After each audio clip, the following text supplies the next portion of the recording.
बच्चों, कैसे हैं आप सब? आशा करती हूँ आप सब अच्छे होंगे, स्वस्थ होंगे।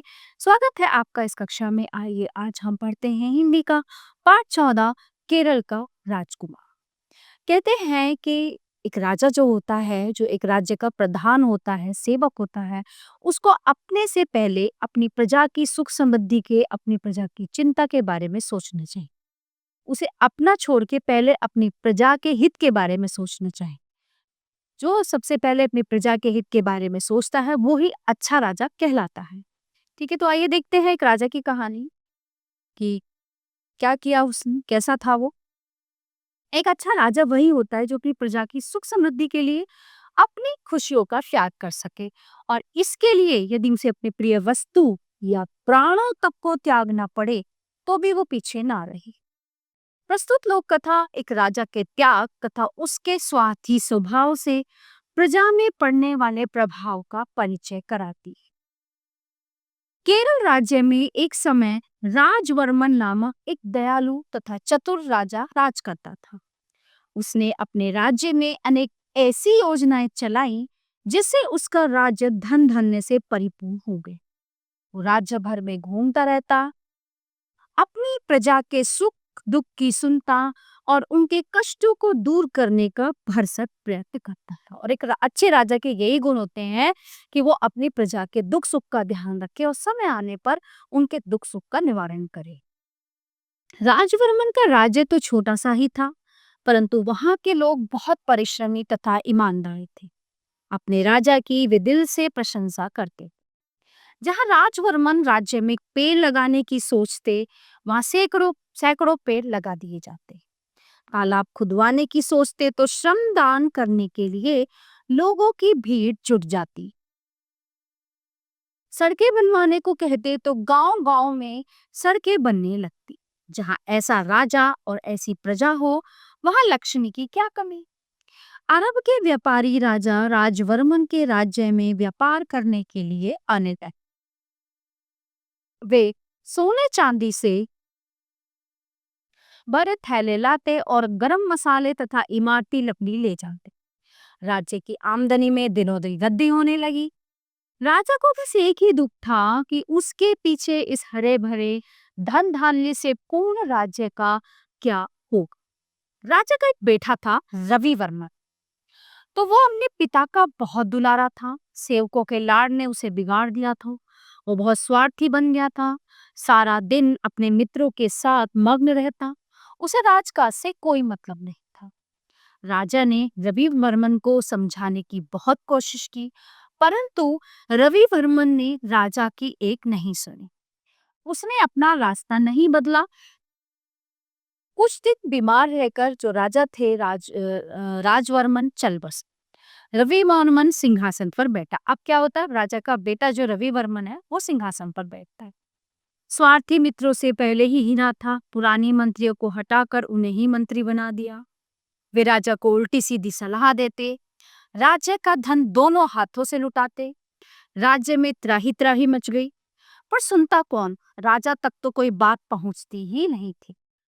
रवि वर्मन को जब तब धन की जरूरत पड़ती रहती थी।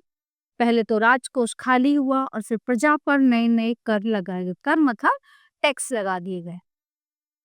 इससे भी पूरा ना पड़ा तो अरब व्यापारियों को बुलाया गया। 2-3 बार तो उन्होंने अग्रिम के रूप में कुछ धन दिया, फिर उसके बदले में सामान न मिलने पर उन्होंने उस राज्य को छोड़ दिया। ठीक है, छोड़ किसी अन्य स्थान पर जाने की सोचने लगे। अमावस्या आई तो रात के अंधेरे में अपने जहाज लेकर अरब व्यापारी वहां से चले गए। पहरेदारों ने देखा तो घबराए। उनमें से एक अधिकारी भागा भागा राजमहल में पहुंचा।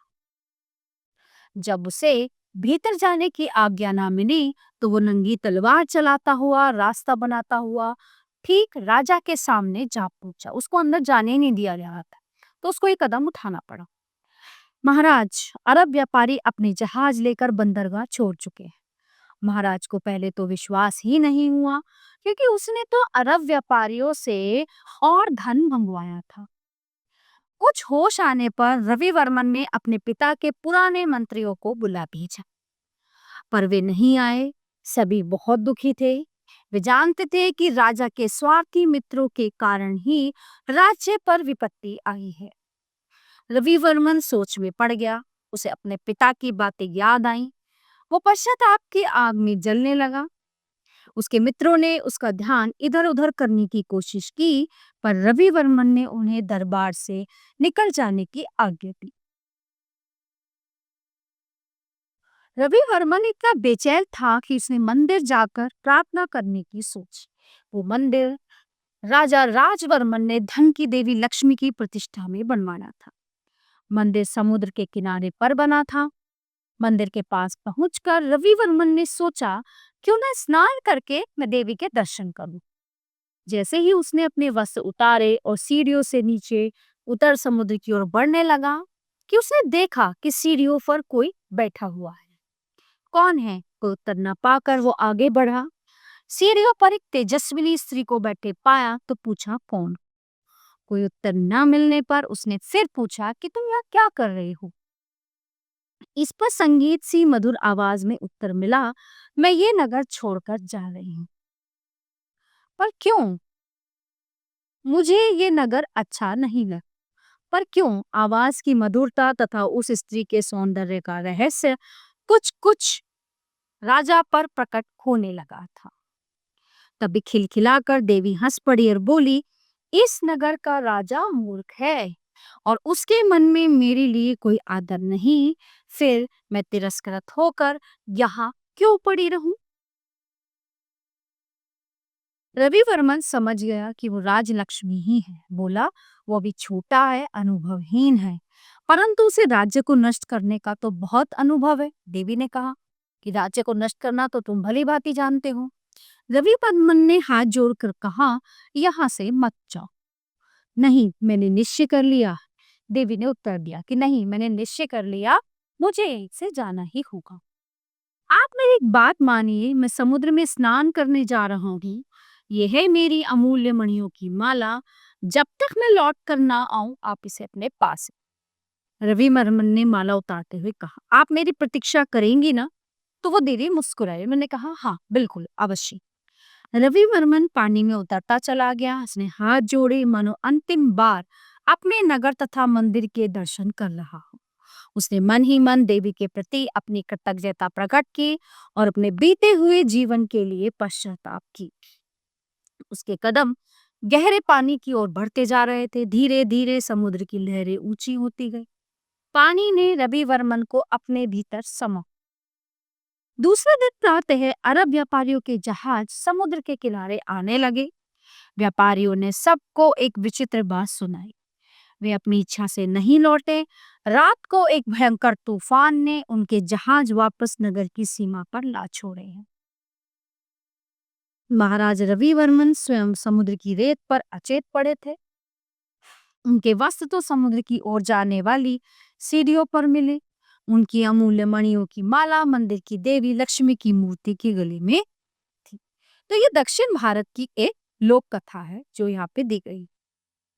तो कहते हैं कि राजा को जो है अनुभव होना बहुत जरूरी है। राजा का अपनी प्रजा का ध्यान रखना बहुत जरूरी है। स्वार्थी राजा कहीं ना कहीं उसका अंत उसको बुरा ही भोगना होता है।